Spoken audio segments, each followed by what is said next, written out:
This is the first lecture on the Indian polity series, and in this video I'm going to discuss about the president. In this video I'm just going to give you the overview about the president कि president की constitutional position क्या है और president के terms of office क्या है, उन्हें क्या क्या amenities मिलती है और बाकी छोटी छोटी चीज़ें. But before starting the Indian polity series, there are two things that you need to understand. सबसे पहले हमें फ्लो डायग्राम के थ्रू एक बेसिक स्ट्रक्चर पता होना चाहिए कॉन्स्टिट्यूशन का कि हमारे इंडिया के कौन से पिलर्स है और उनके क्या क्या फंक्शन है. उसी के बेसिस पे हम आगे पढ़ेंगे. दूसरा मेरी वीडियो का सोर्स है एम लक्ष्मीकांत बुक. ऑल्दो मैं फर्स्ट चैप्टर से स्टार्ट नहीं कर रहा, मैं आपको बताऊंगा क्यों. मैंने चैप्टर्स को सेगमेंट्स में डिवाइड करा है और हम उसी के अकॉर्डिंगली पढ़ेंगे.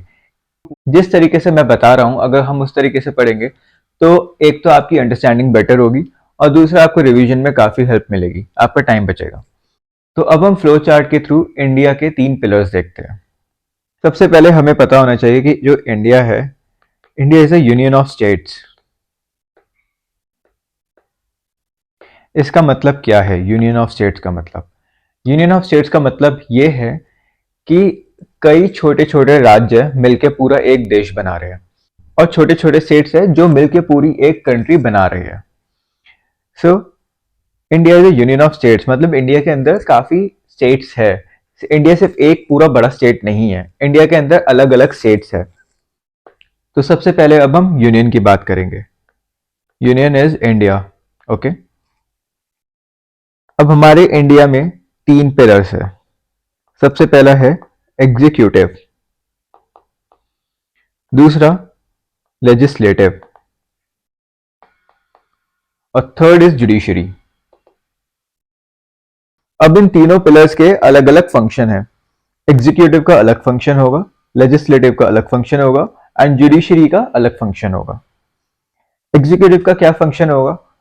पूरे कंट्री को एडमिनिस्टर करना. क्या क्या पॉलिसीज है या फिर क्या क्या लॉज बने हैं उन्हें एग्जीक्यूट कराना. ठीक है, तो मेन काम यही करते हैं. जो भी पावर होती है वो इनके पास होती है क्योंकि इन्हें सारा काम करना पड़ता है. लेजिस्लेटिव का क्या फंक्शन है? लेजिस्लेटिव का ये फंक्शन है कि लॉज बनाना. लेजिस्लेटिव इसका मतलब ये है कि लॉ मेकिंग प्रोसेस. तो लेजिस्लेटिव का मतलब है लॉज बनाना, रूल्स बनाना, और उन रूल्स को कौन एग्जीक्यूट कराएगा? ये एग्जीक्यूटिव ब्रांच. ठीक है, तो लेजिस्लेटिव लॉज बनाएगी और उन्हें एग्जीक्यूट कराएगा एग्जीक्यूटिव ब्रांच. जुडिशरी का जो फंक्शन है वो इन दोनों पे चेक करना और दूसरा जस्टिस दिलाना. तो ये सिंपल है. अब हम देखेंगे कि इन तीनों में क्या क्या आते हैं. एग्जीक्यूटिव के अंदर सबसे पहले आएंगे प्रेसिडेंट, दूसरे नंबर पे आएंगे वाइस प्रेसिडेंट, थर्ड नंबर पे आएंगे प्राइम मिनिस्टर, फोर्थ नंबर पे आएंगे काउंसिल ऑफ मिनिस्टर और एक और आएंगे, उन्हें हम कहेंगे अटॉर्नी जनरल ऑफ इंडिया.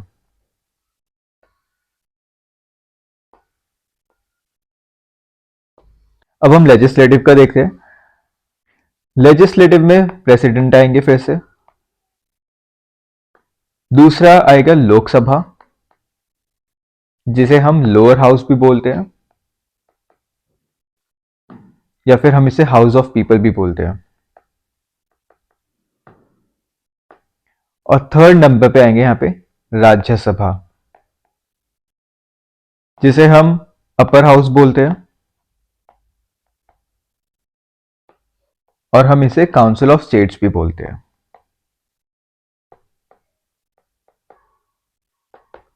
यहां पे जुडिशरी में सिर्फ आएंगे सुप्रीम कोर्ट.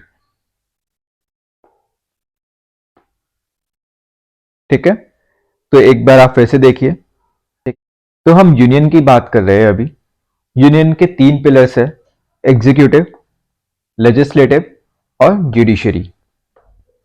एग्जीक्यूटिव में प्रेसिडेंट आएंगे, वाइस प्रेसिडेंट आएंगे, प्राइम मिनिस्टर आएंगे, काउंसिल ऑफ मिनिस्टर आएंगे and attorney general of India आएंगे.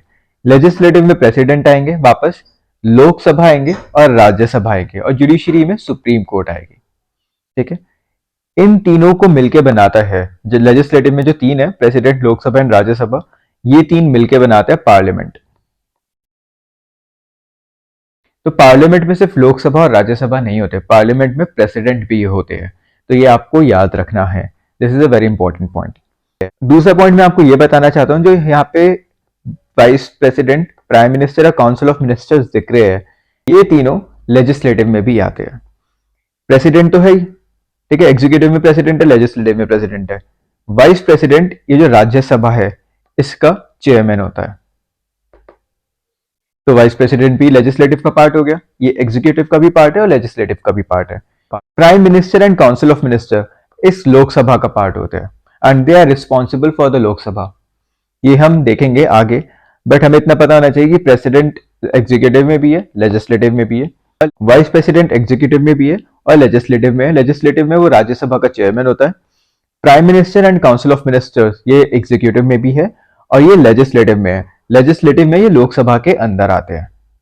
ओके, तो अब हमें दो चीजें पता चली, एक तो प्रेसिडेंट, लोकसभा और राज्यसभा, इन तीनों को मिला के बनता है पार्लियामेंट। और हम इसे ऐसा भी बोल सकते हैं, जो यूनियन का लेजिस्लेटिव डिपार्टमेंट है या फिर यूनियन का लेजिस्लेटिव पिलर है, उसे हम पार्लियामेंट बोलते हैं। तो यहां पे मैं पार्लियामेंट भी लिख सकता हूं। और दूसरा पॉइंट ये है कि एग्जीक्यूटिव में president, vice president, prime minister और काउंसिल ऑफ मिनिस्टर, ये जो चार है, ये लेजिस्लेटिव में भी आते हैं। प्रेसिडेंट ऊपर है ही, वाइस प्रेसिडेंट राज्यसभा में आते हैं and prime minister, council of minister Lok Sabha में आते हैं। जुडिशरी में सिर्फ सुप्रीम कोर्ट। अब ये ही पूरा स्ट्रक्चर एग्जैक्टली स्टेट्स में भी है, बस थोड़े बहुत नाम चेंज है, बट ये ही पूरा स्ट्रक्चर हमें स्टेट में भी देखने के लिए मिलेगा। अगर मैं यहां पे स्टेट लिखता हूं, उस स्टेट में भी एग्जीक्यूटिव डिपार्टमेंट होगा, लेजिस्लेटिव डिपार्टमेंट होगा और जुडिशरी डिपार्टमेंट होगा। इंडिया में जितने भी स्टेट्स है, हर स्टेट में एग्जीक्यूटिव डिपार्टमेंट होगा, एक लेजिस्लेटिव पिलर है और एक जुडिशरी पिलर है। जितने भी स्टेट्स है, सब में यही आपको देखने के लिए मिलेगा। अब हम स्टेट का देखेंगे। जैसे यूनियन में था वैसे ही स्टेट में होगा। इंडिया में जितने भी स्टेट्स है, हर स्टेट में अलग अलग तीन पिलर्स है। तो जैसे मैं अगर एग्जाम्पल लूं, ये हम उत्तर प्रदेश की बात कर रहे हैं। उत्तर प्रदेश के तीन पिलर्स कौन कौन से होंगे? एग्जीक्यूटिव, जैसे यूनियन में था, लेजिस्लेटिव, ये भी यूनियन में हमने देखा, और जुडिशरी, ये भी यूनियन में हमने देख लिया। ठीक है, वही सेम चीजें यहाँ पे स्टेट में होगी। एग्जीक्यूटिव में भी ब्रांचेस होगी, जैसे यूनियन में थी वैसे यहाँ पे है। यूनियन में प्रेसिडेंट था, यहाँ पे गवर्नर है। सारे पावर्स एंड फंक्शन सेम है, थोड़ा बहुत डिफरेंस होगा, वो हम आगे वाली वीडियोस में देखेंगे, बट हर एक चीज यहाँ पे हमें सेम देखने के लिए मिलेगी, बस नाम चेंज हो गया। जैसे प्रेसिडेंट पूरे इंडिया का हेड है, गवर्नर पूरे उत्तर प्रदेश इस स्टेट का हेड है। ठीक है, तो प्रेसिडेंट की जगह यहाँ पे गवर्नर आएगा। यूनियन में सेकंड नंबर पे आया था वाइस प्रेसिडेंट, बट यहाँ पे वाइस गवर्नर नहीं है, तो ये वाली पोजीशन यहाँ पे नहीं है, कुछ भी नहीं है। थर्ड नंबर पे यूनियन पे थे प्राइम मिनिस्टर, और यहाँ पे थर्ड नंबर पे आएंगे चीफ मिनिस्टर।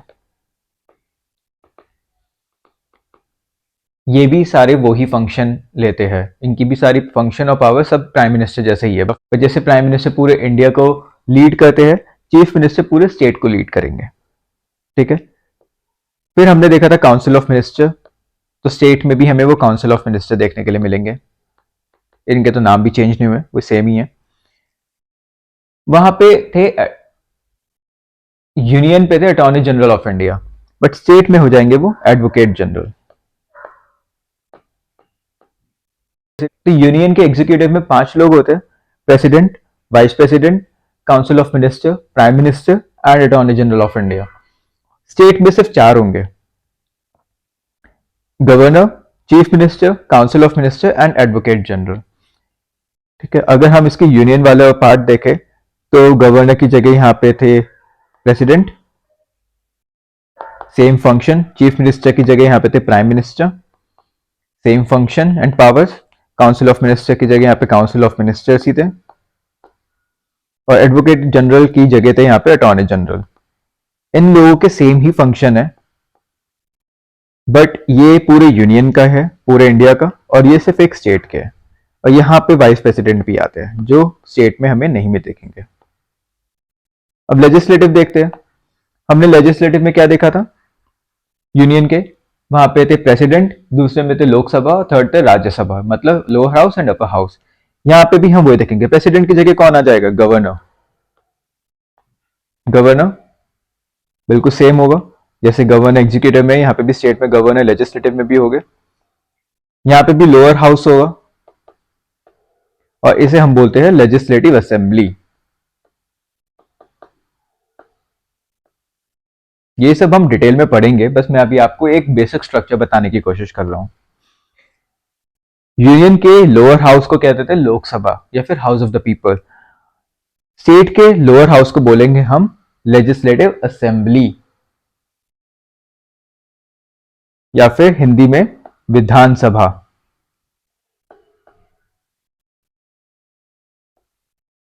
फिर एक अपर हाउस देगा था हमने यूनियन में, उसे हम बोलते थे राज्यसभा। यहां पे अपर हाउस को बोलेंगे हम लेजिस्लेटिव काउंसिल, लेजिस्लेटिव काउंसिल, और हिंदी में से बोलते हैं विधान परिषद। तो जैसे यूनियन के लेजिस्लेटिव में प्रेसिडेंट थे, यहाँ पे गवर्नर आएंगे सेम।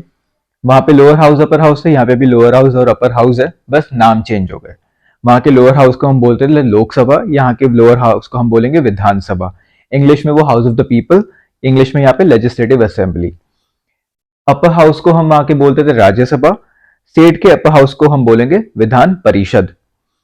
इंग्लिश में उसे बोलते थे काउंसिल ऑफ स्टेट्स, और यहाँ पे इंग्लिश में बोलेंगे लेजिस्लेटिव काउंसिल। ठीक है, ये डिफरेंस है।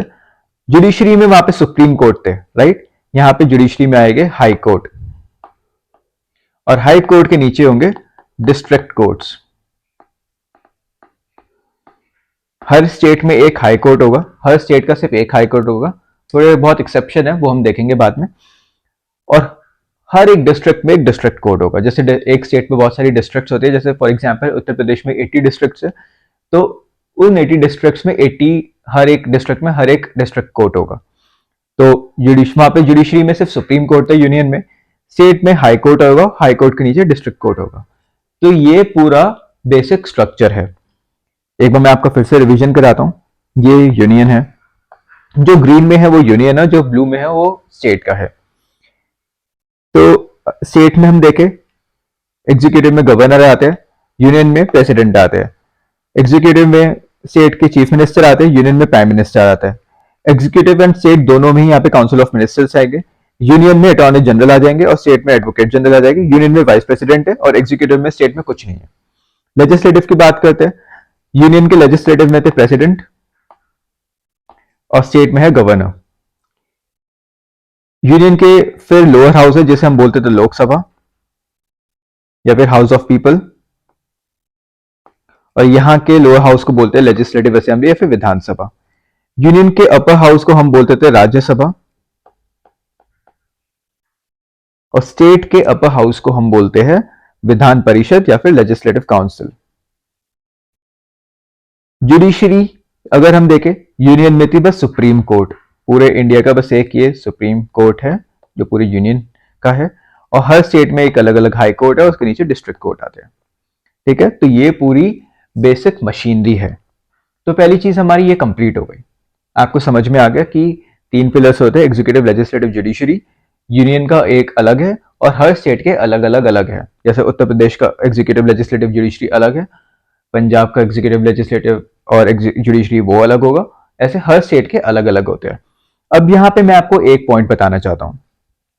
लेजिस्लेटिव में जैसे मैंने आपको बताया, गवर्नर होता है, लोअर हाउस होते हैं और अपर हाउस होते हैं। ये सारे स्टेट्स में नहीं होते। ठीक है, ये बस मैंने आपको बेसिक अंडरस्टैंडिंग के लिए बताया। बट कुछ स्टेट में ये अपर हाउस मिसिंग होता है, कुछ स्टेट में सिर्फ ये गवर्नर होते हैं और लोअर हाउस होते हैं। ये इसका जो रीजन है वो मैं आपको बाद में बताऊंगा जब हम स्टेट लेजिस्लेचर पूरा एक चैप्टर पढ़ेंगे, उसकी एक अलग से वीडियो होगी। बस मैं आपको एक ओवरव्यू दे रहा हूं।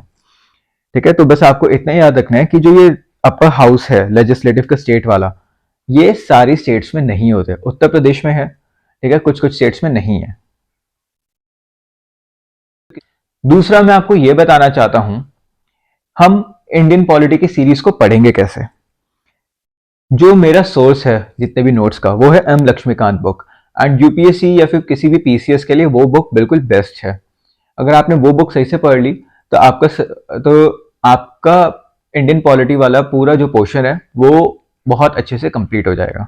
उसके अलावा पढ़ने के लिए कुछ भी जरूरत नहीं है। तो उसमें जो चैप्टर्स दिए है क्रोनोलॉजिकल ऑर्डर, जैसे चैप्टर 1 उसमें कुछ और बताता है, प्रेसिडेंट नहीं है, हम वो फॉलो नहीं करेंगे। हम बीच बीच में से चैप्टर उठाएंगे और अपनी एक खुद की क्रोनोलॉजी बनाएंगे। इसका रीजन ये है, मैं बताता हूँ। हमने जैसे देखा कि यूनियन में जो एग्जीक्यूटिव है सबसे पहले उसमें प्रेसिडेंट आते हैं, और स्टेट में जो एग्जीक्यूटिव है उसमें आएंगे गवर्नर, है ना। प्रेसिडेंट यूनियन के एग्जीक्यूटिव है और स्टेट के एग्जीक्यूटिव है गवर्नर। तो हम पहले पढ़ेंगे प्रेसिडेंट और फिर उसके बाद हम पढ़ेंगे गवर्नर। तो पहले हम यूनियन का एग्जीक्यूटिव देखेंगे, फिर हम स्टेट के एग्जीक्यूटिव देखेंगे। इसका ये रीजन है क्योंकि जब हम ये पढ़ेंगे तब एक तो हमारा, जब हम गवर्नर पढ़ेंगे तो हमारा प्रेसिडेंट रिवीजन हो जाएगा, क्योंकि इसमें 90% चीजें सेम है, 10% चीजें डिफरेंट है, 10% थोड़े बहुत फंक्शंस अलग है। तो वो आपको डिफरेंस पता चल जाएगा कि प्रेसिडेंट और गवर्नर में क्या डिफरेंस है। अगर हम आर अगर हम एम लक्ष्मीकांत वाली क्रोनोलॉजी को फॉलो करें तो पूरा कंफ्यूजन हो जाएगा। ठीक है, तो अगर हम प्रेसिडेंट पढ़ेंगे उसके बाद अगर हम गवर्नर पढ़ेंगे तो प्रेसिडेंट तो हमें याद होगा क्योंकि हमारा गवर्नर में उसका रिवीजन हो जाएगा, और जो इन दोनों के बीच के डिफरेंस है वो भी हमें पता चल जाएगा और आपको अच्छे से याद हो जाएगा वो। उसी तरह से फिर हम पढ़ेंगे प्राइम मिनिस्टर, और स्टेट में हम पढ़ेंगे चीफ मिनिस्टर, क्योंकि इनके फंक्शंस और पावर्स सेम है। थोड़ा बहुत जो डिफरेंस है वो आपको पता चल जाएगा और रिवीजन भी हो जाएगा। फिर हम पढ़ेंगे पार्लियामेंट, जो यूनियन का लेजिस्लेटर है, और फिर हम स्टेट का लेजिस्लेटर पढ़ेंगे जिसे हम कहते हैं स्टेट लेजिस्लेचर। तो इन दोनों के भी फंक्शंस काफी हद तक सेम है, 80% सेम है, बट 20% जो डिफरेंस है वो भी आपको पता चल जाएगा और रिवीजन भी हो जाएगा। तो इस तरीके से हम अपनी सीरीज को बढ़ाएंगे। उसके बाद फिर हम सेंटर स्टेट रिलेशन पढ़ेंगे और फिर स्टेट स्टेट रिलेशन पढ़ेंगे। फिर हम कमीशन पढ़ेंगे, जैसे यूपीएससी कमीशन आएगा, फिर हम स्टेट का भी करेंगे, स्टेट पब्लिक सर्विस कमीशन है। तो सिमिलैरिटी होगी, रिवीजन भी होगा और डिफरेंस भी पता चल जाएगा। तो हम ऐसे करके चैप्टर करेंगे और फिर हम लास्ट में पढ़ेंगे फंडामेंटल राइट्स और ड्यूटीज। तो काफी इंटरेस्टिंग होगा। अगर हमने सिर्फ यही पढ़ लिया, हमारा 60 to 70% सिलेबस खत्म हो जाएगा इंडियन पॉलिटी का। ठीक है, ये इतना ज्यादा वास्ट है। बाकी तो 30% जो भी बचेगा, 30-40% वो छोटे छोटे टॉपिक्स है, बट 60 to 70% हमारा president, governor, prime minister, chief minister, parliament सबसे बड़ा है, स्टेट लेजिस्लेचर बहुत इंपॉर्टेंट है, centre state relation, state state relation, UPSC, SPC और जो छोटे छोटे कमीशन है, यही करके 60 to 70% हमारा सिलेबस कंप्लीट हो जाएगा। तो ठीक है, हम ये वाली क्रोनोलॉजी फॉलो करेंगे। और अब हम स्टार्ट करते हैं द प्रेसिडेंट। अब हम आते हैं अपने टॉपिक पे। अभी हमने देखा फ्लो चार्ट, जब हम देख रहे थे तो हमने देखा कि जो प्रेसिडेंट है वो एग्जीक्यूटिव पिलर में आते हैं। ठीक है, तो प्रेसिडेंट बनने के लिए क्वालिफिकेशन क्या होती है, पहले हम ये देखते हैं। First, should be a citizen of India. Very simple. President, India का प्रेसिडेंट कौन बनेगा? जो इंडिया का सिटीजन हो। सिंपल है ये। उनकी एज 35 ईयर्स से ज्यादा होनी चाहिए। ये रीजन इसलिए है, अब ऐसे थोड़ी ना है कि किसी भी 25-26 साल के लड़के को हम प्रेसिडेंट बना दे, या फिर 25-26 साल की लड़की को हम प्रेसिडेंट बना दे। थोड़ा एक्सपीरियंस होना चाहिए, थोड़ी मेच्योरिटी होनी चाहिए, इसलिए ही ये 35 ईयर्स ऑफ एज का क्राइटेरिया रखा गया है। जिसने 35 ईयर्स की एज कंप्लीट करी है वो एलिजिबल हो जाएगा प्रेसिडेंट बनने के लिए।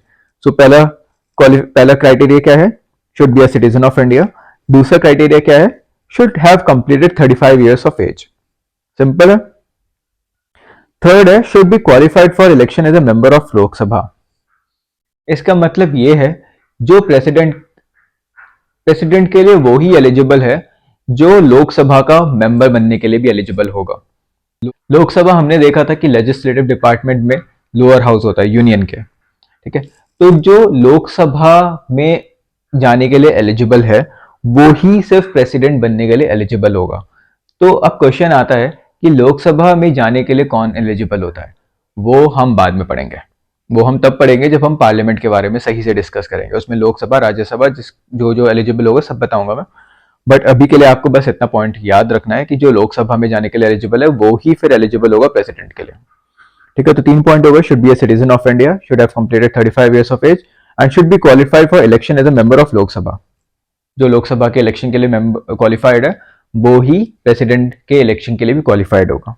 तीसरी बात ये हो गई। फोर्थ है, should not hold any office of profit under the union government और state government, any local authority and any other public authority. अब इसका मतलब क्या है? ऑफिस ऑफ प्रॉफिट का मतलब क्या है?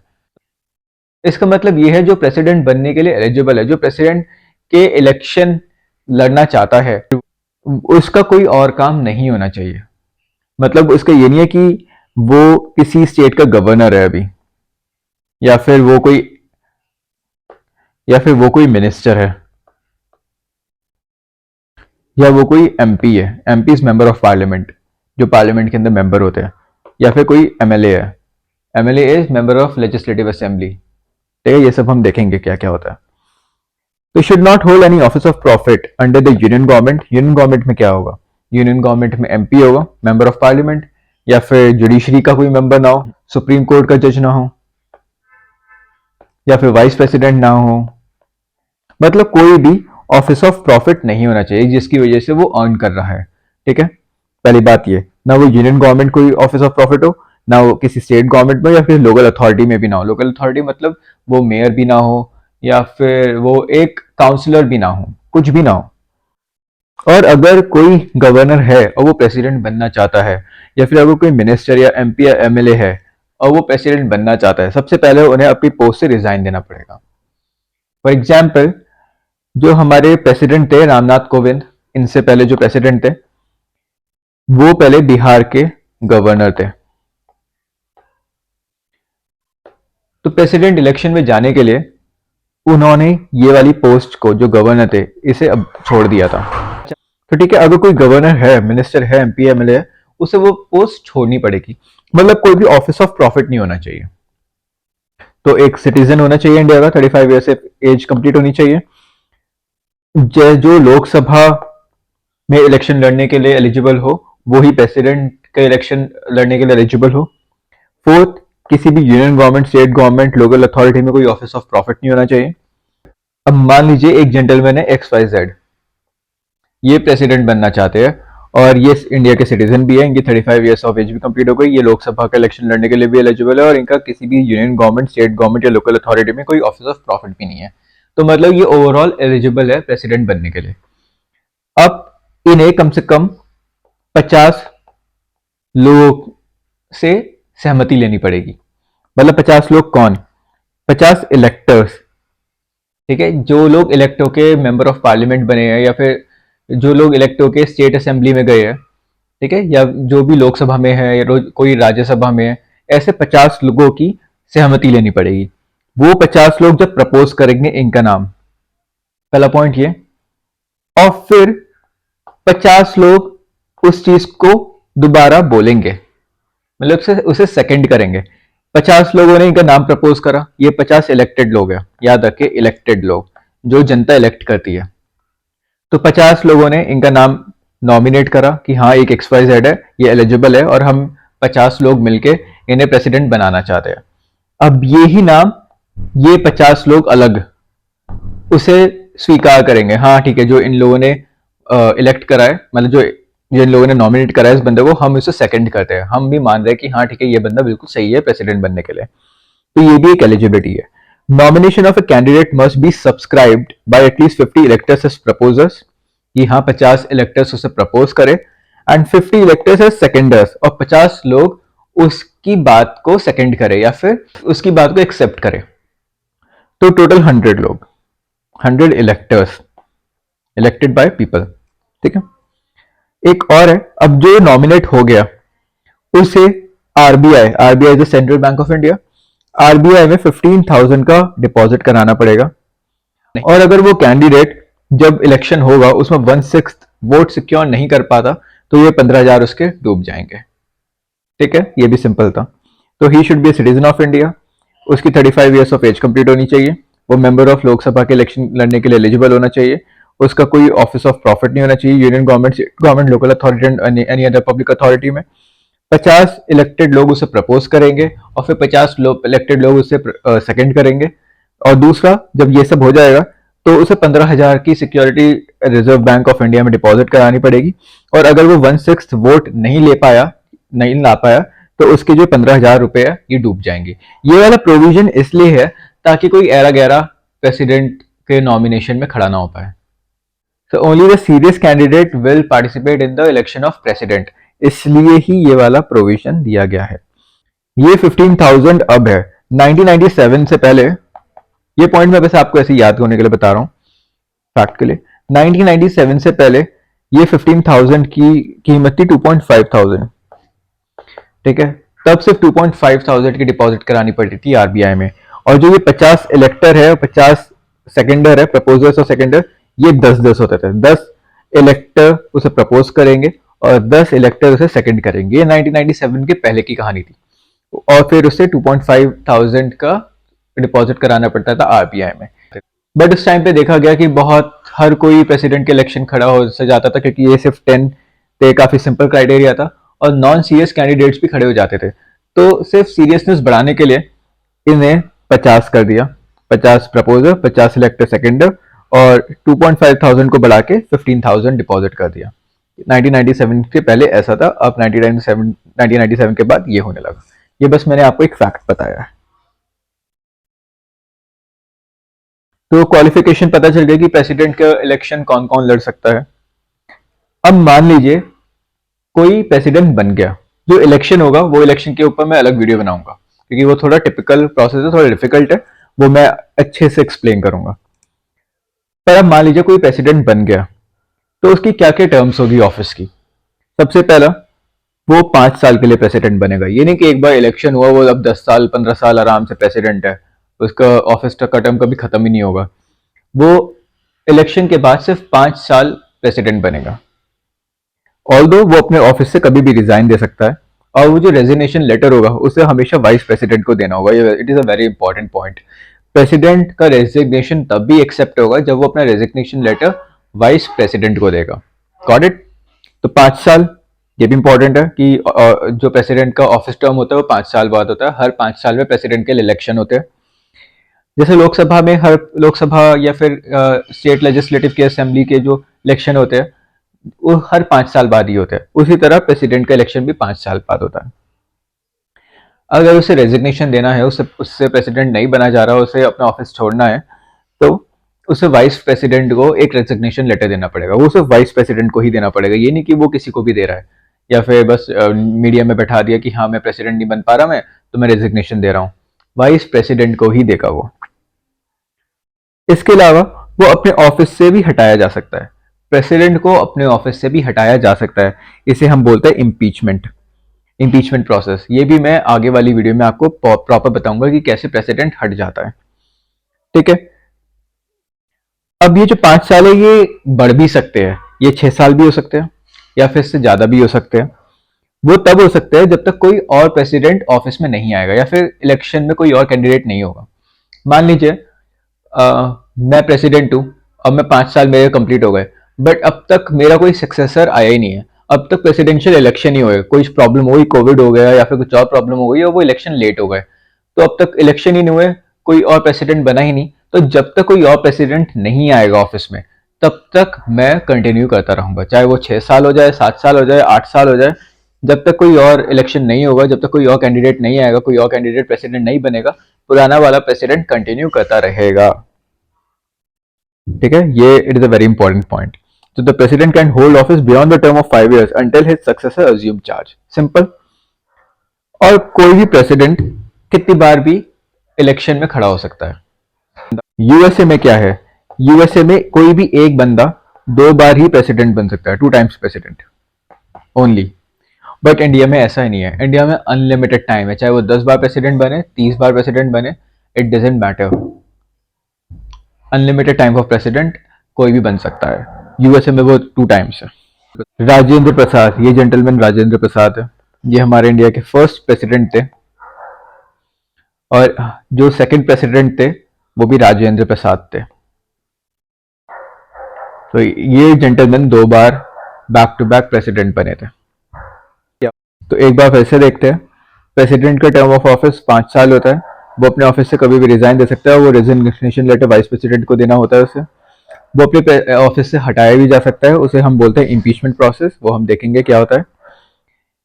कोई प्रेसिडेंट 5 साल के बाद भी प्रेसिडेंट रह सकता है, उसका ऑफिस टर्म एक्सटेंड हो सकता है जब तक कोई और प्रेसिडेंट नहीं आता उसके ऑफिस में या फिर उसका सक्सेसर नहीं आता। और वो कोई भी बंदा कितनी बार भी इलेक्शन में खड़ा हो सकता है प्रेसिडेंट के, कोई कितनी बार भी प्रेसिडेंट बन सकता है।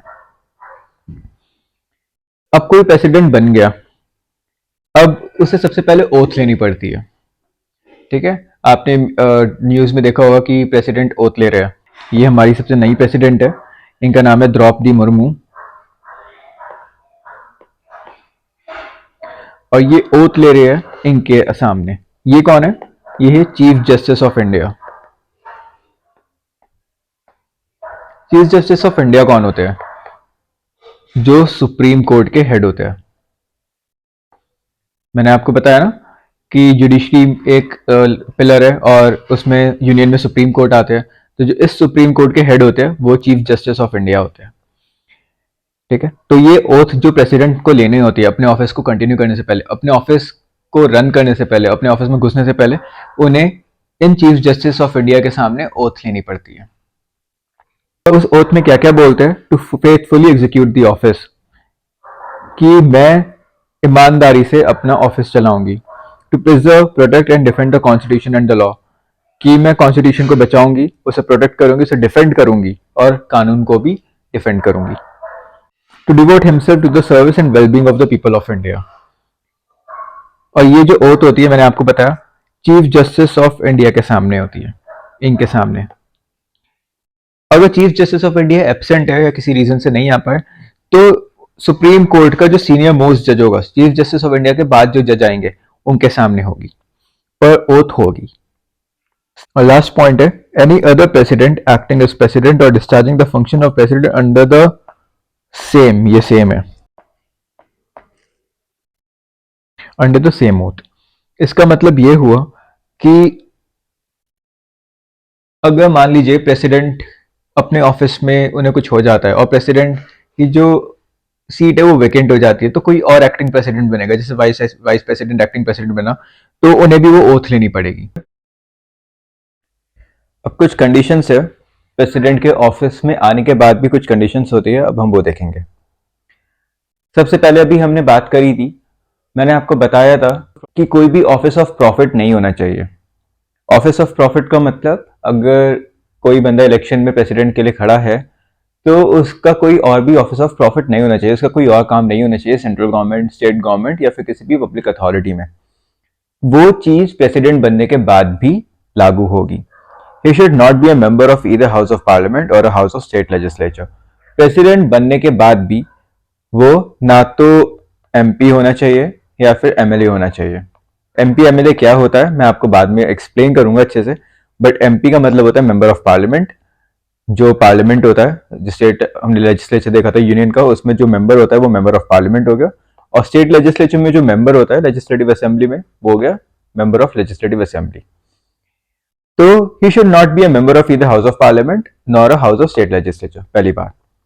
दूसरा कि प्रेसिडेंट बनने के बाद जब वो ऑफिस में है तो उसके टाइम पे, उसके जब तक वो रेन है, उसका प्रेसिडेंट का ऑफिस है, उसका टर्म है, उसकी सैलरी या फिर उसकी कोई भी एमोल्यूमेंट्स या फिर उसकी कोई भी अलाउंसेस कम नहीं होगी। फॉर एग्जाम्पल, अगर प्रेसिडेंट को 1.5 लाख पर मंथ सैलरी मिल रही है तो उसके टर्म पे, ऑफिस टर्म पे, वो सैलरी कम नहीं होगी। ऐसा नहीं होगा कि उसे पार्लियामेंट ने 1 लाख कर दिया फिर 1.25 लाख कर दिया, बढ़ा सकती है, 1.5 लाख से 2 लाख कर सकती है, बट 1.5 लाख से 1 लाख नहीं कर सकती। तो his emoluments and allowances can not be diminished during his term of office. हाँ, ऐसा हो सकता है कि अभी जो प्रेसिडेंट है उसकी तो कम नहीं हो सकती, बट आगे वाले जो प्रेसिडेंट है उसके लिए एक्ट पहले ही पास करना पड़ेगा पार्लियामेंट में, और जब वो एक्ट पास हो जाएगा तो जो अगले जो प्रेसिडेंट बनेगा उससे वो अप्लाई होगा। बट जो अभी प्रेजेंट प्रेसिडेंट है उसके टर्म पे उसकी अलाउंसेस, उसकी सैलरी, उसके एमोल्यूमेंट्स कम नहीं होंगे। उन्हें 1.5 लाख मंथ की सैलरी मिलती है, और रिटायरमेंट के बाद, रिटायरमेंट उनका कब होता है? 5 साल बाद। 5 साल के ऑफिस टर्म के बाद उन्हें 50% सैलरी का मिलता रहेगा एज ए पेंशन। तो 1.5 लाख का 50% कितना हो गया? 75,000 per month. So he received the salary of 1.5 lakh per month and the pension of 50% of his salary per month. तो ये बढ़िया है, 5 साल तुम 1.5 लाख रुपए कमाते रहो महीने तक और फिर रिटायर हो जाओ और उसके बाद तुम्हें फ्री का मिलेगा सब कुछ, 75,000 पर मंथ मिलेगा। उसके अलावा भी फर्निश रेसिडेंस मिलेगा, फोन फैसिलिटीज मिलेगी, car, medical treatment, travel facilities, secretarial staff and office expenses up to 60,000 per annum. Retire होने के बाद 75,000 पर मंथ तो पेंशन मिलेगी ही। उसके अलावा एक रेसिडेंस मिलेगा जो फर्निश्ड होगा, फोन फैसिलिटीज भी मिलेगी, कार भी मिलेगी, मेडिकल ट्रीटमेंट भी मिलेगा, ट्रेवल फैसिलिटीज भी मिलेगी, सेक्रेटेरियल स्टाफ भी होगा तुम्हारा खुद का, और ऑफिस एक्सपेंसेस हो गए 60,000 पर मंथ का। ठीक है, अब मान लीजिए कोई प्रेसिडेंट है और उसकी ऑफिस टर्म में उसकी डेथ हो जाती है, या फिर कोई फॉर्मर प्रेसिडेंट है उसकी भी डेथ हो जाती है, तो उसके जो स्पाउस है, चाहे वो मेल हो या फीमेल हो, जो भी वो स्पाउस है, उसे पेंशन का 50% मिलेगा। पेंशन कितनी थी? 75,000। उसका 50% कितना हो गया? 37,500। तो 37,500 स्पाउस को मिलेगा प्रेसिडेंट या फिर फॉर्मर प्रेसिडेंट की डेथ के बाद। So the spouse of deceased president is also entitled to a family pension at the rate of 50% of pension of a retired president. ये 50% of pension of a retired president है, ये नहीं कि 1.5 लाख का 50% कर दो। पेंशन कितनी नहीं थी? 75,000। इसका 50% मिलेगा, दैट इज द 37,500। और इसके अलावा फर्निश रेसिडेंस भी मिलेगा स्पाउस को, phone facility, car, medical treatment, travel facility, secretarial staff, office expenses 12,000 per annum तक के। रिटायर्ड प्रेसिडेंट को मिलता था 60,000 पर एनम तक का ये सारा, और डिसीज की स्पाउस को मिलेगा 12,000 पर एनम तक का। ठीक है, ये डिफरेंस आपको पता होना चाहिए। अब सबसे इंपॉर्टेंट बात, president enjoys personal immunity from legal liability for his official acts. इसका क्या मतलब है? अब सबसे पहले मैं आपको यह बताऊंगा कि एक होता है पर्सनल एक्ट और एक होता है ऑफिशियल एक्ट। ऑफिशियल एक्ट वो हुए जो हम अपने ऑफिस से कर रहे हैं या फिर हम अपनी रिस्पॉन्सिबिलिटी, अपनी ड्यूटीज को निभा रहे हैं। जैसे प्रेसिडेंट की कुछ पावर्स होती है, प्रेसिडेंट की कुछ ड्यूटीज होती है। अगर प्रेसिडेंट अपनी पावर में रहते हुए, अपनी ड्यूटी करते हुए कोई एक्ट करता है तो उसके अगेंस्ट उस पर कोई भी लीगल लायबिलिटी नहीं करी जाएगी, उसके ऊपर कोई भी लीगल लायबिलिटी नहीं होगी, चाहे वो सिविल मैटर हो या फिर वो क्रिमिनल मैटर हो। ठीक है, अब पर्सनल एक्ट की बात करते हैं। पर्सनल एक्ट का मतलब अपने ऑफिस रिस्पॉन्सिबिलिटीज के बाहर अपने खुद के लिए अगर कोई एक्ट ले रहा है। ठीक है, तो अगर वो कोई क्रिमिनल मैटर काम करता है, क्रिमिनल काम करता है, तब भी कोई भी क्रिमिनल प्रोसीडिंग्स नहीं होगी। इसका मतलब क्या है? अगर कोई प्रेसिडेंट किसी का मर्डर कर देता है प्रेसिडेंट होते हुए, तो उसके ऊपर कोई भी क्रिमिनल प्रोसीडिंग्स नहीं होगी, वो ना अरेस्ट हो सकता है ना उसे जेल में डाल सकता है। हाँ, जब वो प्रेसिडेंट बनना खत्म हो जाएगा, जब 5 साल हो जाएगा, उसका ऑफिस टर्म खत्म हो जाएगा, तब उसके ऊपर वो लाइबिलिटीज या फिर जो ना भी प्रोसीडिंग्स होगी वो होगी, बट जब तक वो ऑफिस में है उसके पर्सनल एक्ट के अगेंस्ट कोई भी क्रिमिनल लाइबिलिटीज नहीं मानी जाएगी, कोई भी क्रिमिनल प्रोसीडिंग्स नहीं होंगी। ठीक है, so during his term of office he is immune from any criminal proceedings even in respect of his personal act. ये आपको याद रखे ना, ऑफिशियल एक्ट में चाहे वो सिविल हो या क्रिमिनल हो, कोई भी लीगल लाइबिलिटी नहीं होगी। पर्सनल एक्ट में अगर क्रिमिनल कोई काम करता है वो, तो कोई भी क्रिमिनल प्रोसीडिंग नहीं होगी। He can not be arrested और इम्प्रिजन्ड, सबसे इंपॉर्टेंट चीज। हाँ, अगर कोई सिविल मैटर में कुछ करता है, सिविल प्रोसीडिंग्स हो सकती है, क्रिमिनल नहीं हो सकती बट सिविल प्रोसीडिंग्स हो सकती है। उसके लिए भी 2 मंथ का नोटिस पहले देना पड़ेगा और उसके बाद सिविल प्रोसीडिंग्स अगेंस्ट इंस्टीट्यूट हो सकती है, सिर्फ पर्सनल एक्ट के लिए। ऑफिशियल एक्ट के लिए तो क्रिमिनल और सिविल दोनों में नहीं है, पर्सनल एक्ट में क्रिमिनल में नहीं है, पर पर्सनल एक्ट में सिविल मैटर्स पे हो सकती है, बट 2 मंथ का नोटिस देना पड़ेगा। तो एक बार फिर से देखते हैं, ही should not be a member of either house of parliament और हाउस ऑफ स्टेट लेजिस्लेचर। अगर ऐसा हुआ प्रेसिडेंट बनने के बाद भी, तो उनका जो इलेक्शन होगा वो वॉइड हो जाएगा और उन्हें प्रेसिडेंटशिप से हटा दिया जाएगा। His emoluments and allowances can not be diminished during his term of office. अगर उन्हें कुछ पर्क्स मिल रहे हैं वो उनके टर्म में कम नहीं हो सकते। हाँ, बाद में हो सकता है, किसी और प्रेसिडेंट के लिए हो सकता है, बट उनके टर्म पे नहीं हो सकते। उन्हें 1.5 लाख पर मंथ की सैलरी मिलती है और रिटायर्ड होने के बाद 50% की उन्हें पेंशन मिलेगी, दैट इज 75,000 पर मंथ। जो फॉर्मर प्रेसिडेंट होते हैं उन्हें फर्निश रेसिडेंस भी मिलता है रिटायर होने के बाद, phone facilities, car, medical treatment, travel facility, secretarial staff and office expenses 60,000 per annum तक मिलते हैं। अगर किसी प्रेसिडेंट की डेथ होती है, चाहे वो फॉर्मर हो या फिर वो ऑफिस में हो, अगर उनकी डेथ हो जाती है तो उनकी स्पाउस को, जो उनकी वाइफ या फिर हस्बैंड हो गए, उन्हें एक फर्निश्ड रेसिडेंस मिलेगा, phone facility, car, medical treatment, travel facility, secretary staff, office expenses तो मिलेंगे 12,000 तक के। बाद में जो रिटायर्ड प्रेसिडेंट की पेंशन होती है उसका 50% मिलेगा, तो 75,000 का 50% हो गया 37,500, वो उन्हें उनके स्पाउस को मिलेगा। सबसे इंपॉर्टेंट चीज हमने देखी थी कि ऑफिशियल एक्ट में अगर प्रेसिडेंट कुछ करता है तो उसके अगेंस्ट कोई भी लीगल लाइबिलिटी नहीं होगी, he is immune from legal liability for his official act. अगर पर्सनल एक्ट में वो कोई क्रिमिनल काम करता है तो क्रिमिनल प्रोसीडिंग्स नहीं होगी, ना उन्हें जेल में डाल सकते हैं ना उन्हें अरेस्ट कर सकते हैं। हाँ, जब उनका ऑफिस टर्म खत्म हो जाएगा उसके बाद वो क्रिमिनल प्रोसीडिंग स्टार्ट हो सकती है। पर सिविल अगर वो कुछ मैटर करते हैं और उसके अगेंस्ट सिविल प्रोसीडिंग्स हो सकती है, पर उसके लिए 2 मंथ का नोटिस देना पड़ेगा पहले, उसके बाद ही पर्सनल एक्ट के लिए सिविल प्रोसीडिंग स्टार्ट हो सकती है। अब हम देखेंगे कि प्रेसिडेंट का ऑफिस कब वैकेंट होता है। सबसे पहले जब उनका ऑफिस टर्म खत्म हो जाएगा। ये तो बहुत सिंपल है, हम ऑलरेडी देख चुके हैं कि प्रेसिडेंट का जो ऑफिस टर्म होता है वो 5 साल का होता है, और जब 5 साल खत्म हो जाता है तो प्रेसिडेंट का ऑफिस वैकेंट हो जाता है।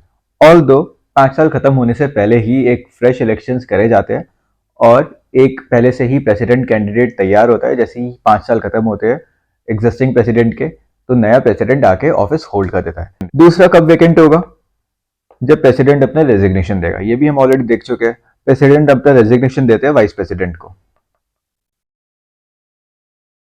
ठीक है, ये तो कॉमन सेंस वाली बात है, अगर प्रेसिडेंट अपना रेजिग्नेशन देंगे तो प्रेसिडेंट का ऑफिस वैकेंट हो जाएगा। थर्ड कब होगा, जब उन्हें इम्पीच करा जाएगा। इम्पीच का मतलब उन्हें अपने ऑफिस से हटा दिया जाएगा। इसके ऊपर मैं डिटेल में बात करूंगा नेक्स्ट वीडियो में, जब मैं आपको इलेक्शन ऑफ प्रेसिडेंट बताऊंगा और इम्पीचमेंट ऑफ प्रेसिडेंट बताऊंगा, तब मैं डिटेल में बताऊंगा। बट हाँ, अगर प्रेसिडेंट के ऊपर इम्पीचमेंट प्रोसीडिंग स्टार्ट हो रही है और वो इम्पीच्ड हो जाते हैं तो उन्हें ऑफिस से हटा दिया जाएगा और उनका ऑफिस वैकेंट हो जाएगा। ये भी कॉमन सेंस वाली बात है। फोर्थ है जब उनकी डेथ हो जाएगी। अगर प्रेसिडेंट की डेथ हो जाती है तो प्रेसिडेंट का ऑफिस वैकेंट हो जाएगा। ये भी काफी सिंपल सी बात है। अब आपको यहाँ पे एक चीज याद रखनी है, अब तक की इंडियन हिस्ट्री में सिर्फ 2 प्रेसिडेंट ऐसे हैं जिनकी ऑफिस टर्म पे डेथ हुई है। एक है डॉक्टर जाकिर हुसैन और दूसरे है फखरुद्दीन अली अहमद। डॉक्टर जाकिर हुसैन और फखरुद्दीन अली अहमद, ये दो ऐसे प्रेसिडेंट हैं कि जब ये ऑफिस में ही थे, इनके 5 साल चल रहे थे और उसी के टाइम पे इनकी डेथ हो जाती है। ठीक है, तो इन 4 रीजन से प्रेसिडेंट का ऑफिस वैकेंट हो जाता है। अब एक और रीजन है, जब प्रेसिडेंट डिस्क्वालीफाई हो जाता है अपना ऑफिस होल्ड करने के लिए, या फिर उनका इलेक्शन वॉइड डिक्लेयर करा जाता है। अब इसका क्या मतलब है, डिस्क्वालीफाई मतलब वो पहले एलिजिबल थे, अब वो एलिजिबल नहीं है। सिंपल सा मतलब है, डिस्क्वालीफाई हो गए वो। ठीक है, वो ऐसा कब होंगे, हमने देखा था कि office of profit, office of profit में हमने देखा था ना कि प्रेसिडेंट का कोई भी ऑफिस ऑफ प्रॉफिट नहीं होना चाहिए, ना सेंट्रल गवर्नमेंट में, ना स्टेट गवर्नमेंट में, ना लोकल अथॉरिटी में, कहीं पे भी इलेक्शन से पहले। ठीक है, तभी वो एलिजिबल होते हैं। अब मान लीजिए कोई प्रेसिडेंट है और उनका कोई और भी बिजनेस चल रहा है, या तो वो हाउसेज ऑफ पार्लियामेंट में मेंबर बन गए, या फिर वो एमएलए बन गए, एमपी बन गए, कुछ भी हो गया, वो कहीं और काम करने लगे, तो वो डिस्क्वालीफाई हो जाएंगे और उन्हें अपना ऑफिस छोड़ना पड़ेगा, उनका ऑफिस वैकेंट हो जाएगा। और दूसरा, जब वो इलेक्शन हुआ था जिसकी वजह से वो प्रेसिडेंट बने थे, अब वो ही वॉइड हो जाए, उसे ही ये प्रूव कर दिया जाए ये इलेक्शन मैलिफाइड तरीके से करा गया, ये इलेक्शन गलत तरीके से करा, इसमें इलीगल चीजें हुई है, तो भी उन्हें प्रेसिडेंटशिप से हटा दिया जाएगा। ठीक है, तो when he becomes disqualified to hold office, या फिर when his election is declared void. अब तो इन 5 रीजंस की वजह से प्रेसिडेंट का ऑफिस वैकेंट होता है। क्या क्या, एक तो जब उनके 5 साल खत्म हो जाते हैं, टर्म खत्म हो जाता है। दूसरा, जब रेजिग्नेशन कर देते हैं। तीसरा, जब इम्पीचमेंट प्रोसेस स्टार्ट होती है उनके अगेंस्ट। फोर्थ, जब डेथ हो जाती है। और पांचवा, जब वो डिस्क्वालीफाई हो जाता है या फिर उनको इलेक्शन वॉइड करा जाता है। अब इंपॉर्टेंट बात, जो ये वाला फैक्टर है बाय हिज रेजिग्नेशन, या फिर ये वाला फैक्टर है इम्पीचमेंट प्रोसीडिंग वाला, या फिर डेथ वाला, या फिर ये डिस्क्वालीफाई या फिर इलेक्शन डिक्लेयर्ड वाला, अगर इन चारों में से कुछ होता है और प्रेसिडेंट का ऑफिस वैकेंट होता है, तो वाइस प्रेसिडेंट को प्रेसिडेंट बना दिया जाएगा। जो ये वाइस प्रेसिडेंट है ये प्रेसिडेंट बन जाएंगे। ठीक है, बहुत इंपॉर्टेंट बात है ये। अगर रेजिग्नेशन देंगे, ये तो वाइस प्रेसिडेंट को ही रेजिग्नेशन देंगे, है ना, हमने देखा था किसी और को रेजिग्नेशन नहीं दे सकते। तो अगर रेजिग्नेशन देते हैं प्रेसिडेंट, तो वाइस प्रेसिडेंट को दिया जाएगा और वाइस प्रेसिडेंट को फिर प्रेसिडेंट बनना पड़ेगा। अगर इम्पीच करा जाता है तब भी प्रेसिडेंट वाइस प्रेसिडेंट को प्रेसिडेंट का ऑफिस संभालना पड़ेगा। अगर प्रेसिडेंट की डेथ हो जाती है ऑफिस में, तो वाइस प्रेसिडेंट को प्रेसिडेंट बनना पड़ेगा। तो इन 4 कंडीशन में वाइस प्रेसिडेंट प्रेसिडेंट बनेंगे। और जब तक ये प्रेसिडेंट होंगे तब भी 6 महीने के अंदर एक नए इलेक्शन कराए जाएंगे प्रेसिडेंट के लिए। तो मतलब जो वाइस प्रेसिडेंट प्रेसिडेंट बनते हैं ये टेम्परेरी नेचर के होते हैं, ये परमानेंट नहीं होते कि बस अब ये प्रेसिडेंट ही बन गए। 6 महीने के अंदर एक पूरा इलेक्शन होगा, फिर एक प्रेसिडेंट इलेक्ट होगा और वो फिर अपना ऑफिस संभालेंगे। तो तब तक के लिए टेम्परेरी ये प्रोविजन दे रखा है कि वाइस प्रेसिडेंट को प्रेसिडेंट बनाया जाएगा। अब मान लीजिए इन वाइस प्रेसिडेंट को भी कुछ हो जाता है, ये वाइस प्रेसिडेंट की भी डेथ हो जाती है, या फिर ये बीमार होते हैं, या फिर ये कहीं गए हुए होते हैं, ये अवेलेबल नहीं होते, तो फिर किससे प्रेसिडेंट बना जाएगा जब प्रेसिडेंट भी नहीं है, वाइस प्रेसिडेंट भी नहीं है और इलेक्शन भी नहीं हो सकते? तो फिर क्या करा जाएगा? तब चीफ जस्टिस ऑफ इंडिया, जो चीफ जस्टिस ऑफ इंडिया होते हैं, उन्हें प्रेसिडेंट बनाया जाएगा। अब मान लीजिए चीफ जस्टिस ऑफ इंडिया भी अवेलेबल नहीं है, तो सुप्रीम कोर्ट के कोई सीनियर जज। तो मतलब कॉन्स्टिट्यूशन ने पूरा प्रोविजन दे रखा है कि प्रेसिडेंट का ऑफिस एक दिन के लिए भी वैकेंट नहीं होना चाहिए। अगर प्रेसिडेंट की डेथ होती है, रेजिग्नेशन देते हैं, इम्पीच करे जाते हैं या डिस्क्वालीफाई हो जाते हैं, तो वाइस प्रेसिडेंट उनको ऑफिस संभालेगा। अगर यही सारी चीजें वाइस प्रेसिडेंट के साथ होती है, तो chief justice of India office संभालेंगे प्रेसिडेंट का, चीफ जस्टिस ऑफ इंडिया को प्रेसिडेंट बनाया जाएगा। और अगर चीफ जस्टिस ऑफ इंडिया भी अवेलेबल नहीं है, तो जो सुप्रीम कोर्ट के सीनियर मोस्ट जज होंगे उन्हें प्रेसिडेंट बनाया जाएगा। ठीक है, अब ऐसा असली में भी हुआ है। मैंने आपको बताया कि डॉक्टर जाकिर हुसैन की डेथ हुई थी अपने ऑफिस में। जब इनकी डेथ हुई थी तो वाइस प्रेसिडेंट उस टाइम पे वीवी गिरी, वीवी गिरी बन गए थे प्रेसिडेंट। बट उसके कुछ टाइम बाद ही फ्रेश इलेक्शन हुए नहीं थे, बट वीवी गिरी ने रिजाइन दे दिया था। और जब वीवी गिरी ने रेजिग्नेशन दिया, तो फिर चीफ जस्टिस ऑफ इंडिया को प्रेसिडेंट बनना पड़ा। और वो चीफ जस्टिस ऑफ इंडिया का नाम क्या था? एम हिदायतुल्लाह, एम हिदायतुल्लाह, ये एक्टिंग प्रेसिडेंट बने थे। ये सारे ही सिर्फ टेम्परेरी प्रोविजन है, 6 महीने के अंडर में इलेक्शन कराना इंपॉर्टेंट है। So if office falls vacant by death, resignation, impeachment, vice president act as the president until the new election to fill the vacancy held. ये 6 मंथ्स के अंदर होना चाहिए। अगर वाइस प्रेसिडेंट का ऑफिस वैकेंट हो जाता है, then chief justice of India becomes the president, and अगर उनका भी ऑफिस वैकेंट होता है, तो द सीनियर मोस्ट जज of the supreme court becomes the president. Constitution में प्रोविजन दे रखा है, in order to provide interregnum, president continues to hold office beyond his term of 5 years until his successor assumes charges। मतलब president का office कभी भी vacant नहीं हो सकता। अगर रेजिग्नेशन हुआ तो वाइस प्रेसिडेंट बन जाएंगे, वाइस प्रेसिडेंट नहीं हुआ तो चीफ जस्टिस बन जाएंगे, चीफ जस्टिस नहीं हुआ तो कोई सीनियर मोस्ट जज हो जाएंगे। अगर ये एक्सपायरी होने वाली होती है 5 साल की, तो उससे पहले ही इलेक्शन करा जाते हैं, और जिस दिन ऑफिस वैकेंट होता है उसी दिन से, उसी सेकंड से दूसरा प्रेसिडेंट आ जाता है। और 1% अगर इलेक्शन नहीं करा पाया, कुछ भी नहीं हो पाया, तो वाइस प्रेसिडेंट प्रेसिडेंट नहीं बनेगा। मतलब जो प्रेसिडेंट है पुराना वाला, वो ही कंटिन्यू रखेगा। सिर्फ इस केस में 5 साल के बाद भी प्रेसिडेंट कंटिन्यू रखता है अपने ऑफिस में। ठीक है, वाइस प्रेसिडेंट सिर्फ तभी प्रेसिडेंट बनता है जब रेजिग्नेशन, इम्पीचमेंट, डेथ या फिर कोई और डिस्क्वालीफाई या कुछ हो जाए। बट अगर इलेक्शन नहीं होते या फिर टर्म खत्म हो जाती है प्रेसिडेंट की 5 साल, उस तब भी कोई अगर नया कैंडिडेट नहीं आता, कुछ भी कोई भी रीजन की वजह से, तो प्रेसिडेंट ही, पुराना वाला प्रेसिडेंट ही कंटिन्यू रखेगा अपना ऑफिस। अब हम देखेंगे कि प्रेसिडेंट की कॉन्स्टिट्यूशन में क्या पोजीशन है, constitution position of the president, and it is a very important topic, very very important topic. सबसे पहले हमें यह पता होना चाहिए कि जो इंडिया है, इंडिया में जो सिस्टम है, डेमोक्रेसी है इंडिया में। ठीक है, जो ये डेमोक्रेटिक फॉर्म ऑफ गवर्नमेंट है, ये पार्लियामेंट्री फॉर्म ऑफ गवर्नमेंट है। मतलब डेमोक्रेसी तो है, डेमोक्रेसी में भी 2 टाइप की गवर्नमेंट मेन होती है, एक होती है प्रेसिडेंशियल और एक होती है पार्लियामेंट्री।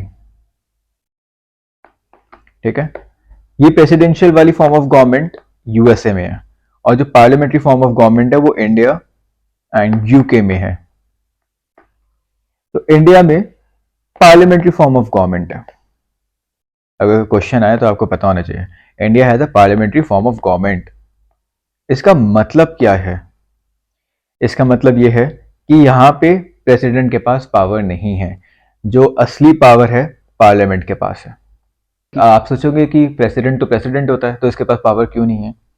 क्योंकि यहाँ की पावर पार्लियामेंट के पास है, तभी इसे हमने पार्लियामेंट्री फॉर्म ऑफ गवर्नमेंट बोला है। तो फिर प्रेसिडेंट का काम क्या होता है?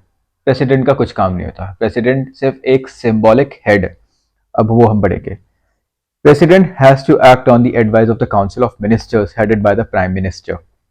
इसका क्या मतलब है? इसका मतलब ये है, प्रेसिडेंट कुछ भी करेगा, कुछ भी उसे करना पड़ेगा अगर ऑफिशियल एक्ट में, वो अपनी मर्जी से नहीं कर सकता। हम आगे प्रेसिडेंट की पावर्स देखेंगे। मिलिट्री पावर्स होती है, लेजिस्लेटिव पावर्स होती है, administrative powers, judicial powers, executive powers, ये सब कुछ पावर्स होती है। हम ये देखेंगे उनमें से एक भी पावर ऐसी नहीं होगी जिसमें प्रेसिडेंट अपनी मर्जी से काम करे। वो जो भी एक्ट करता है उसे एडवाइस करता है काउंसिल ऑफ मिनिस्टर, जिनका लीडर होता है प्राइम मिनिस्टर। तो असली पावर किसके पास है? प्राइम मिनिस्टर के पास। और प्राइम मिनिस्टर एग्जीक्यूटिव में भी आते हैं और लेजिस्लेटिव में भी आते हैं। लेजिस्लेटिव में पार्लियामेंट के अंदर बैठते हैं वो, लोकसभा में, ये मैंने आपको बताया था स्टार्टिंग में। So president has to act on the advice of council of ministers headed by the prime minister. इसका मतलब ये हुआ कि president has no discretionary power. कोई भी डिस्क्रिशनरी पावर प्रेसिडेंट के पास नहीं है। तो फिर प्रेसिडेंट की पोजीशन क्यों बनाई? सो प्रेसिडेंट बस इंडिया को रिप्रेजेंट कर रहा है। He is the symbol of nation. ठीक है, जितनी भी सील होती है, जितने भी ऑफिशियल काम होते हैं वो प्रेसिडेंट के नाम पे होते हैं। प्रेसिडेंट करता नहीं है, सिर्फ उसका नाम लगता है, सिर्फ उसका सिग्नेचर, उसकी सील लगती है। करता कौन है? Council of minister headed by the prime minister. ठीक है, फॉर एग्जाम्पल हम आगे देखेंगे प्रेसिडेंट के पास पावर होती है ऑर्डिनेंस बनाने की। जब पार्लियामेंट नहीं होता और कानून बनाना होता है तो प्रेसिडेंट अपना ऑर्डिनेंस बना देता है। प्रेसिडेंट खुद नहीं बनाता, वो council of ministers prime minister के साथ प्रेसिडेंट को बोलते हैं और फिर बस प्रेसिडेंट उस पर सिग्नेचर करता है। तो नाम आएगा कि प्रेसिडेंट की पावर है, प्रेसिडेंट ने करा, बट असली में वो करते हैं council of ministers headed by the prime minister. So जो प्रेसिडेंट है बस वो अपनी सील लगाता है। He is the symbol of nation. ठीक है, he is the symbol of nation but do not rule the nation. President सिर्फ एक सिंबल है, रूलर नहीं है, वो नेशन को रूल नहीं करता। वो स्टेट का हेड है बट गवर्नमेंट का हेड नहीं है। He is the head of the state but not the head of the government.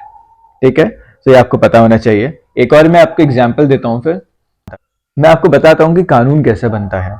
सबसे पहले कोई भी हाउस, चाहे वो लोअर हाउस हो या फिर अपर हाउस हो, चाहे वो लोकसभा हो या फिर राज्यसभा हो, इन दोनों में से किसी भी हाउस में एक बिल जनरेट होगा। कोई भी मेंबर आएगा और बोलेगा कि हाँ इस वाले मैटर पे कानून बनाते हैं।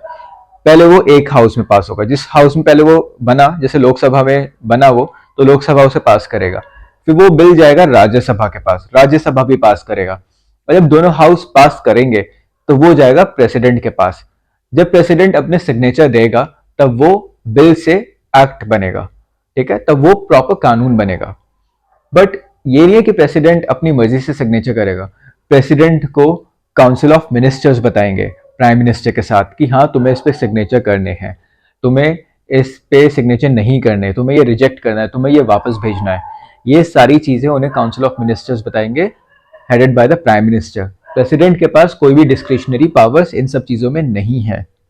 ठीक है, वो हम सब देखेंगे जब हम पावर ऑफ प्रेसिडेंट देखेंगे, पर अभी बस मैं आपको एग्जाम्पल दे रहा था। So he is just the symbol of nation. He is the head of the state, but he is not the head of the government. He does not rule the nation. तो असली executive power किसके पास है? The real executive power lies with the prime minister with his council of ministers. पूरे India को prime minister अपने council of ministers के साथ चलाता है। ठीक है, प्रेसिडेंट सिर्फ वो ही करता है जो council of minister prime minister उससे बोले। ठीक है, तो ये है constitutional position of president. He is just the symbol of nation. He is just the head of the state. He does not rule the nation, nor he is the head of the government. हाँ, कुछ इसकी discretionary power है और ये बहुत important है, बहुत ही ज्यादा इंपॉर्टेंट है, इसके ऊपर क्वेश्चन बन सकते हैं। एक तो प्राइम मिनिस्टर को अपॉइंट करेगा जब लोकसभा में कोई भी क्लियर मेजोरिटी नहीं होगी, या फिर जो प्राइम मिनिस्टर अगर अपने ऑफिस में मर जाते हैं या फिर उनका कुछ भी हो जाता है तो और कोई सक्सेसर नहीं होता, तो फिर प्रेसिडेंट अपनी मर्जी से प्राइम मिनिस्टर का नाम लेगा। मैं आपको बताता हूं, लोकसभा के इलेक्शन होते हैं, ठीक है, सबको पता होगा कि इलेक्शन होते हैं, हम लोग वोट करते हैं उस पर और कोई एक पार्टी जीतती है, फिर वो पार्टी अपने एक कैंडिडेट को खड़ा करेगी और वो प्राइम मिनिस्टर बनेगा। पर मान लीजिए दो पार्टी टाई हो गई, उनका टाई हो गया, जैसे कांग्रेस और बीजेपी दोनों के ही इक्वल वोट आए, दोनों की ही मेजॉरिटी है, तो फिर प्राइम मिनिस्टर किसका बनाया जाएगा? इस केस में प्रेसिडेंट के पास पावर है कि वो चूज करे कि कौन प्राइम मिनिस्टर बनेगा लोकसभा में। So appointment of prime minister when no party has a clear majority in the Lok Sabha, ये प्रेसिडेंट डिसाइड करेगा। या फिर अगर कोई प्राइम मिनिस्टर है बीजेपी का या कोई भी है और वो ऑफिस में उनकी डेथ हो जाती है और कोई सक्सेसर नहीं है, तो प्रेसिडेंट उसी पार्टी के किसी बंदे को प्राइम मिनिस्टर बना देंगे। तो ये प्रेसिडेंट की डिस्क्रिशनरी पावर है। दो और डिस्क्रिशनरी पावर है, और वही है कि जब अगर लोकसभा में काउंसिल ऑफ मिनिस्टर अपनी कॉन्फिडेंस प्रूव ना कर पाए तो प्रेसिडेंट काउंसिल ऑफ मिनिस्टर को डिसमिस कर देगा। ये सब हम देखेंगे जब हम पार्लियामेंट पढ़ेंगे सही से डिटेल में, हम तब ये पूरा देखेंगे, ये वाला भी देखेंगे, ये डिटेल में तब देखेंगे। मैं बस आपको थोड़ा बेसिक बता रहा हूं। एक कॉन्फिडेंस मोशन पास होता है लोकसभा में, ठीक है, लोकसभा में अलग अलग पार्टी के लोग होते हैं। अगर कोई दूसरी वाली पार्टी को लगता है कि जो रूलिंग पार्टी है वो सही से काम नहीं कर रही, तो एक कॉन्फिडेंस मोशन पास होता है, और अगर उसमें मेजॉरिटी मिल जाती है तो मतलब प्रेसिडेंट इस काउंसिल ऑफ मिनिस्टर, जो कैबिनेट भी कहते हैं, इसे हटा देगी, ठीक है। और उसके बाद जब वो हटा देगी तो लोकसभा डिसॉल्व हो जाएगा। तो ये प्रेसिडेंट ही कहता है, प्रेसिडेंट इस पूरे लोकसभा को खत्म कर सकता है, डिसोल्यूशन ऑफ लोकसभा, जब काउंसिल ऑफ मिनिस्टर अपनी मेजॉरिटी नहीं प्रूव कर पाएगी या फिर काउंसिल ऑफ मिनिस्टर अपनी मेजॉरिटी खो देगी। तो ये कुछ डिस्क्रिशनरी पावर है प्रेसिडेंट की। ये सिर्फ 3 डिस्क्रिशनरी पावर है प्रेसिडेंट की, आपको पता होना चाहिए। तो ये थी कॉन्स्टिट्यूशनल पोजीशन ऑफ प्रेसिडेंट, और ये वाली वीडियो हम यहीं पे रोकते हैं क्योंकि काफी लंबी हो चुकी है। नेक्स्ट वीडियो में हम प्रेसिडेंट ही पढ़ेंगे, हम उसका इलेक्शन और इम्पीचमेंट प्रोसेस देखेंगे, और अगर जल्दी वीडियो बन जाती है तो हम उसमें पावर्स भी पढ़ेंगे प्रेसिडेंट की, वरना मैं पावर्स के लिए एक और अलग वीडियो बनाऊंगा। तो बस 3 टॉपिक बचे हैं, एक election of the president, impeachment of the president and the powers of the president, और इसके बाद हमारा पूरा प्रेसिडेंट वाला चैप्टर खत्म हो जाएगा।